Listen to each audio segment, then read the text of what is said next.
Vous êtes au Café du Levant, une brasserie bordelaise, un lieu chargé d'histoire qui a existé il y a à peu près une centaine d'années, qui était une brasserie très tendance même dans les années 30, avec une architecture art déco, où il a fallu recréer tous les décors qui n'existaient plus.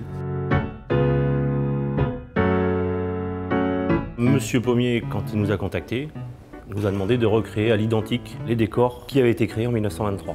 Lors de la création de cette brasserie, c'est une réelle découverte puisque ce lieu a été fermé pendant très longtemps. Les murs étaient piqués, le début du restaurant avait été cloisonné pour faire une restauration rapide et tout l'arrière était à l'abandon.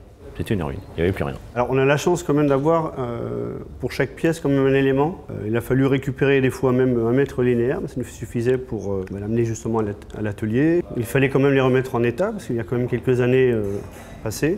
Et puis après, les moulages et puis assemblage à l'atelier pour créer une cohérence dans la répartition des corniches. Et puis après, on retourne sur le site pour la pose avec notre équipe.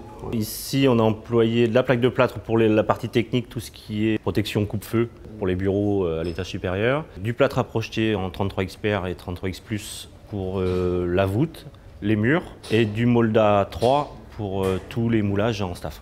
Vous rentrez dans un lieu comme ça avec une âme, forcément c'est un atout pour la brasserie.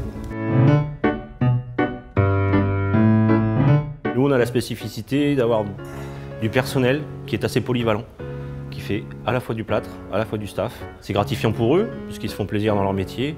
Dans le bâtiment, ça a toujours été reconnu, le plâtrier, quand il arrive à faire quelque chose de beau, de droit, de propre, il est fier. Pour nous, c'est un réel plaisir de recréer tous ces lieux, de redonner vie quelque part. Ça reparte pour peut-être 100, 150 ans, voire plus.